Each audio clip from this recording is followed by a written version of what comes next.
Hi folks, in this video series we're going to take this unused wall and we're going to turn it into this. Welcome to part 3 of my 3-part video series. In the first part we went out and we found some old pallets and made them a base layer with shiplap on this wall. In the second part we installed the French cleat system. And today we're going to go make the holders to hold these clamps. So let's get started. I've got a bunch of offcuts that came when I put this piece of the wall up. So I'm going to use these to make the cleats for the tool holders, or in this case, the clamp holders. The problem with them is they're a little bit too tall. They will fit in there like this, but once the tool holder gets in here, I can't lift it up high enough to get the thing out. So what I need to do is to rip this down a little bit so that I can get it in here and get it out along with the clamp holder. We need to start out by figuring out how much we want to rip off this board. I'm just going to pick a place. I marked up the board about 1.5 inches, and then I'll rip the rest off. I had a little bit of help in the shop today. My dad stopped by and he was able to lend a hand and get some of this work done. So he went through and cut up these cleats and got them down to size. Basically, we had a bunch of scraps and we just want to prep them so that we can cut off a piece as we need it and then use on the tool holders. But I'm glad he got stopped by. Anytime we can work together in the shop is a good day. Next, we measured 4 clamps, which is about how many I'll put on each holder, and came up with about 8 inches. So we're going to make these about 9 3/4 inch deep, just to make sure there's enough room. So we're ready to figure out what our next measurement needs to be, and that's going to be the length of the clamp rack. So I'm going to set these up here. What we want to do is determine what the top of the rack's going to be and then what the bottom's going to be. And because these are going to be so heavy, we want to make sure that the bottom of the rack touches the cleat below it. That will keep it from trying to canter out like this, and that'll help support some of the forces that are working in that direction. So at a minimum, we would want 9 inches. To get all the way to the bottom of the cleat would be 11 inches. So the height needs to be somewhere in that area. There's no need to go past 11 inches. So we won't go past that because then we'd get into the area of using up the next cleat below that, and there's no sense wasting that. So now we know that our clamp holders are going to be 9 3/4 inches deep and 9 inches tall. So I take my trusty track saw and go ahead and rip down some strips. Then we'll cut those up here in just a minute. Now I will also mention that these are for my very large clamps. I have sets of smaller ones, and I'm going to repeat this process. Those will be 6 inches by 9 3/4 inch. Next, I went over to the crosscut saw, and I wanted to cut those really long strips down to size because they were kind of long to work with.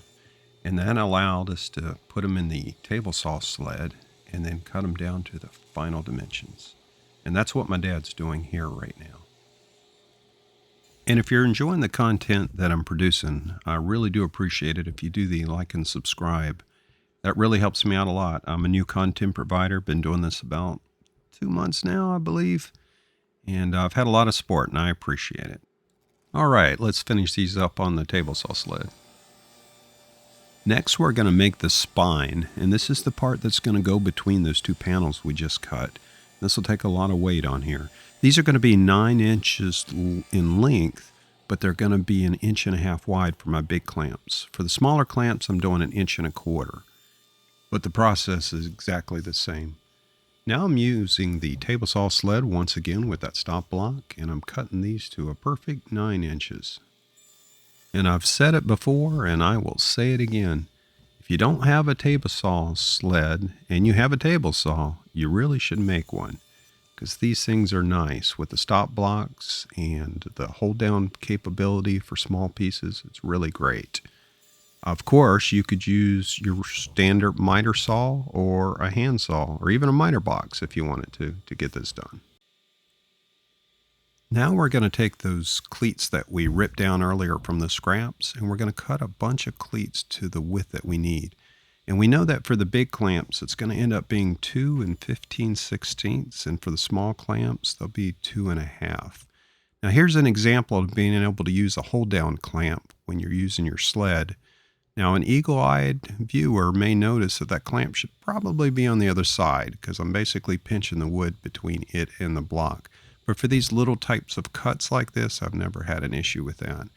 However, if I do redesign the sled and rebuild it, I will certainly put T-track on both sides.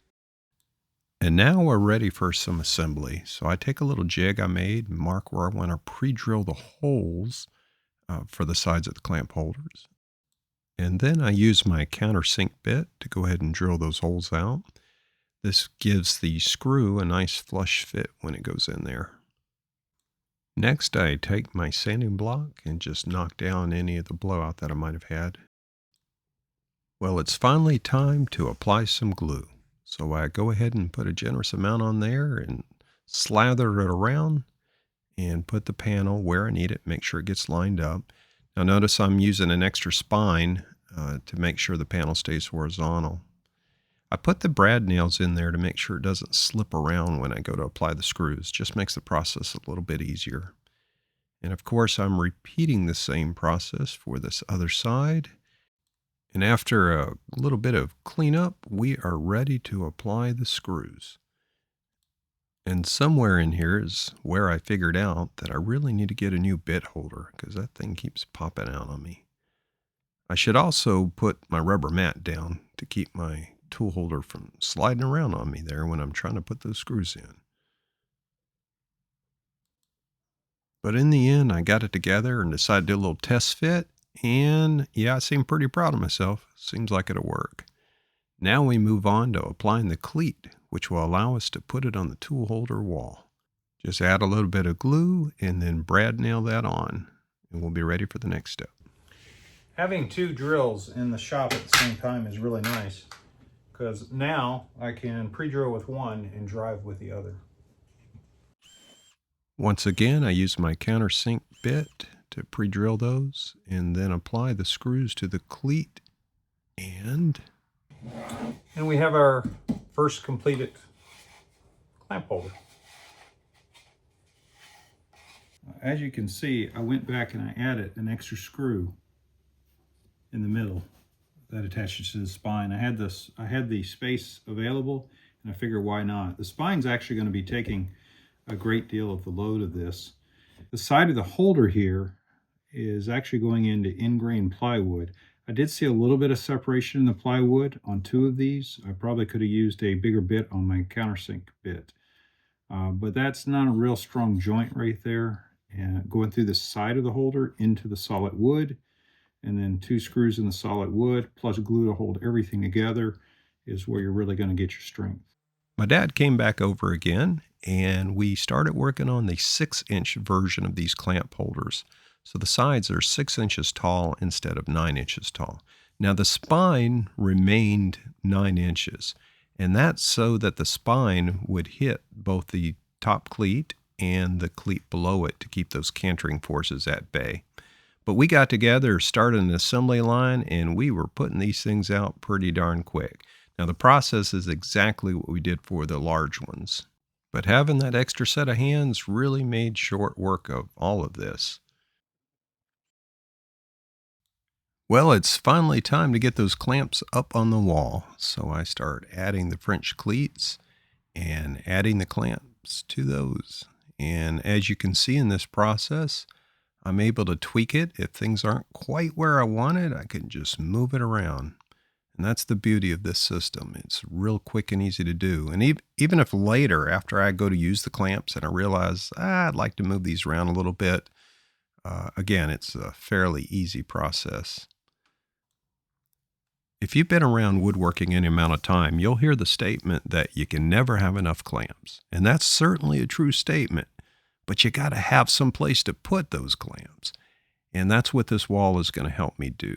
It's going to get some organization and allow me to have a place to put most all my clamps. Now I do have a secret. I have some little clamps that I did not make holders for, but I'll do that in a future video. And once again, it looks like I'm pretty happy with myself here. I just wanted to take a moment to remind us what we started with in video 1. That's this raw wall that you see here, and we took it to this, the finished clamp rack wall. I'm pretty happy with it. Hi folks, that concludes our 3-part video series. I hope you enjoyed them all. I've got links here to part 1 and 2 in case you missed them. Of course, if you subscribe and hit the alert, you'll get notified anytime I post new content. I appreciate everyone watching, and I hope you enjoyed the series.